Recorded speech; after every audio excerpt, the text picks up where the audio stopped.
Hello, slabbers! We have a lot of stuff to go through, so I'm going to just jump right into it, and we're doing an unboxing here. So we have a couple things here. I'll walk through what's going on. But let's start with friend of the channel. This is Chip Z'Nuff from the band Z'Nuff's Enough. Enough's Enough. Great band. Vastly underappreciated, but here he is with Kiss, who he's buddies with.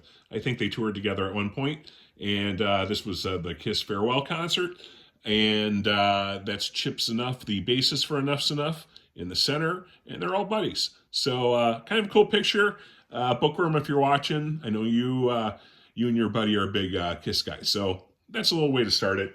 Not exactly comic stuff, but it relates, I suppose, a little bit. So I went to the Madison comic show, and I got this, which is a limited edition out of 50 by one of the artists there, this girl named Chalk Girl. You can look her up.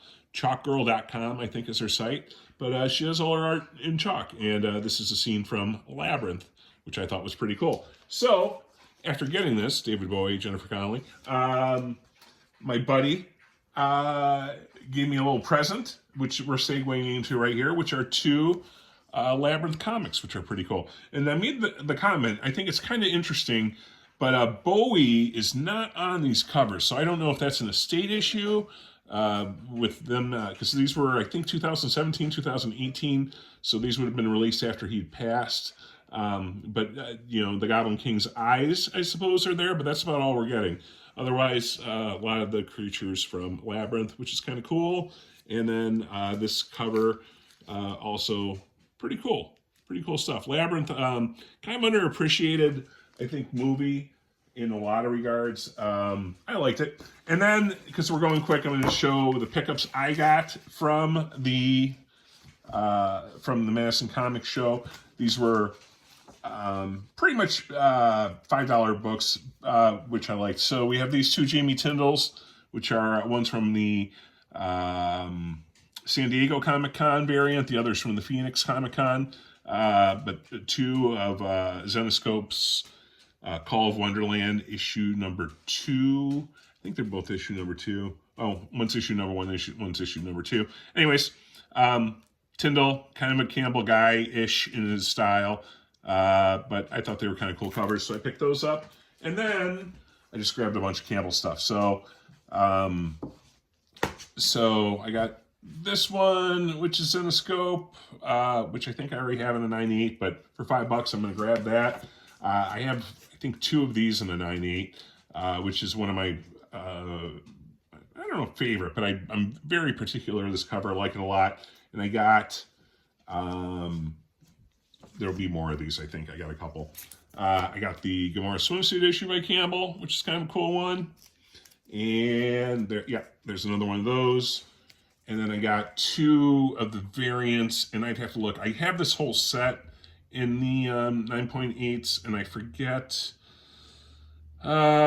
which is which. But here, obviously, the difference is just the background color. So one's more of a pink or purple color, one's a full color. So that's it. So I got those. And as part of the deal, so I got all those for $5 a piece. And the dealer threw in this book, which Comic Journey told me anytime you get a chance to get this, you get this. It's Garth Ennis, The Pro. It's a one-shot issue. This is the first printing. It was in the $10 box, but basically he threw it in for free with me getting those other things. So that was that comic trip, and now we're going to go quickly. We're building up to this box, which is going to be the good stuff, I'm going to call it. But this was me just on a lark getting something. I don't know. We'll see if it was a good choice or not. But this was a Comics Elite specific cover, and I don't know. I just was bored looking around, and I kind of thought, hey, this. I like The Boys. I think The Boys is a pretty cool series. I like what Amazon's done with it. I like the books, but I also like what Amazon's done because they're different, right? The plot lines are a bit different in how they've treated them, but I think both have value, and it's kind of nice to see the show version go its own direction when, leaving some surprises when you've already seen the thing. But anyways, it's Jamie Tyndall again. It's a limited edition. I forget how many of these there were. I want to say maybe 400 of this, but it's Starlight done by Jamie Tyndall, and I just thought it was a cool cover. So I grabbed one, and probably a little bit of glare, but you can see the kind of the Campbell influence there. Tyndall has his faces are a little bit. Are we going to get a good look? His faces are a little bit different, but clearly some Campbell influence. So, all right, this box. I think there's some good stuff in here. I have not. God, there's going to be an invoice in here. I don't know how long I've been sitting on this and waiting to do this unboxing for this box, but it's been a long time, and I'll tell you how long as soon as I see the invoice.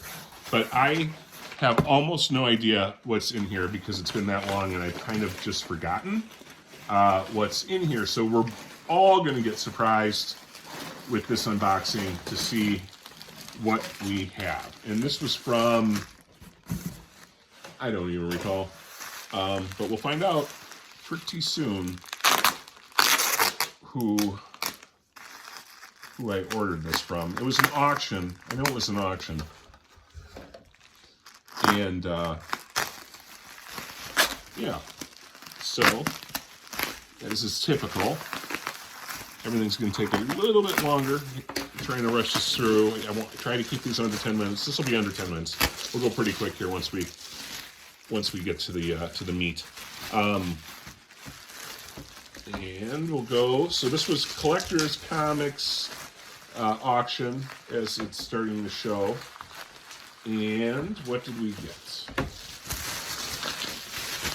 We got a lot of bubble wrap, which is fine. Let me take this out. And we'll go one at a time here. Let's see how we want to do this. We'll start this way. So these are pretty. I just got these for really good prices. These are two Campbells. The Black Panther Shuri covers. There's the two Shuri covers that are kind of the most desirable in this little run. So I think that's 1 in 5, if I recall correctly. So this is 6. It's another Campbell cover. Not as desirable, but I figured, go for the run. And I think I got this for a really good price. So Black Panther number 6 Campbell cover. Unusual in the sense that it's a non, I guess Shuri's there, right? So there's a female, but not your typical Campbell cover. So I got that, and then I also got number 3, another Campbell cover with Shuri on it from the series. So 2 Campbells, 2 Black Panthers, and add them to the stack. So those weren't big books, but these 2 were, and I already have these, but I thought really good pricing on them. And I think I got higher grades than what I already had. So another one of these. This is again Amazing Spider-Man number 59. The significance of this is it's the first cover appearance of. Boy, there's a lot of glare, isn't there? Sorry about that, guys. First cover appearance of Mary Jane. So off-white pages, 7.5, and there she is. First appearance of Mary Jane on the cover. I think this book is very affordable for what it is, for its historic significance. It's early ASM. What year is this? 68. So what's math tell us on that? 32 plus 24. So this is a 56-year-old comic in a 9.8. Or I'm sorry, not 9.8. Wish it was 9.8. In a 7.5. Historic significance. And I promise you guys, do eBay searches on this issue and you'll be surprised. You can get a pretty nice copy for a pretty decent price. And I find this to be a good investment or long-term hold. And it's just a neat book for all the reasons mentioned. And then the last thing I have is another, and I think this was an upgrade or just another one, but it's 9.2 of Marvel Spotlight number 32 and white pages. And I forget if the one I had is a 9.0 or a 9.2. This might be my second point, 9.2, or it's an upgrade from a 9.0. But it's the second one of these. These have come down a little bit in price. And again, I just thought it was a good opportunity to pick up another one at a good price. I forget exactly what I got these for. I did not see, I just went over the 10-minute mark, so let me just look real quickly to see if there's an invoice, which you would think there would be, right? Maybe there is here. So this was a while ago. This will tell me also when I ordered these. So when was this?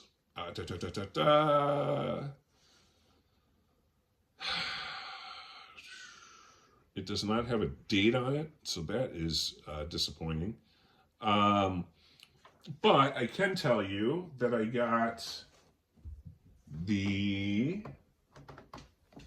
so I got this for 170 bucks for a 9.2. I think that's a steal.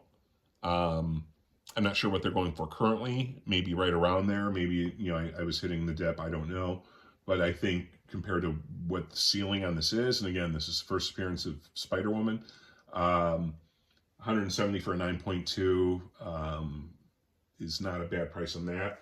And for the 59 here, the 7.5, I got this for $127, which I also think is very good for that book and that grade. So anyways, that's all I have for today, Slabbers. Like I said, there's one more video. There's one more box, which there it is on top. So if we can get to that box, that'll be the big CGC kind of what you would call it, the expose on kind of a weird thing CGC's doing. So hopefully we'll get an opportunity to do that. And yeah, we'll see. I should mention too, this Collector's Comics is worth looking at as a auction site. It's a newer auction site, and if you're selling, they only charge a 5% selling fee, and there's no buyer. What it says right here, 5% selling fee, so it's much lower than other houses. No buyer's premium, no reserve auctions. There's a maximum fee of $500. So if you have like a huge book, over a $5,000, well, it'd be over $10,000 with 5%. But the max they're going to take is $500, which is, I don't know. I think some of those other sites are 10 to 15%. So it's pretty good, and there's no buyer's premium. So they're not adding on anything. When I bought these books, I want them for what I want them at, and there was nothing additional on it. So it's a site worth looking at. Because they have a little bit less traffic, I think the deals are better. I'm looking right now as an example. I got these two Black Panthers, one for 15 bucks, one for $18. So I got them for less than case cost for 9.8 Campbells. Very happy with that. Add to the collection for less than the cost of sending it to CGC. So anyways, that's a wrap for tonight. I would say, what do you like better between these two, I suppose? I think I've asked that before, though, but I'll ask it again. So if you have the choice, they're relatively similar. Let's say this was an 8, that would probably bring it up to the same value instead of the 7.5. But if you had your choice between the older ASM 59 first appearance of MJ or the classic first appearance of Spider-Woman on Marvel Spotlight number 32, what would you pick? Leave a comment down below. Let me know. And here's my answer. I'd take them both, because I clearly did. So, spoiler alert on that. I like them both. All right, everybody. Thanks so much. Sorry, it's a little bit longer video, but we got through a lot of stuff. And as I've mentioned, I have guests coming in about a week. So, we'll do that last video, and then we're going to be on a hiatus for a while. So, that's about all I have for tonight. Thanks, everybody. And we'll see you soon. Take care, Slabbers. Have a good night.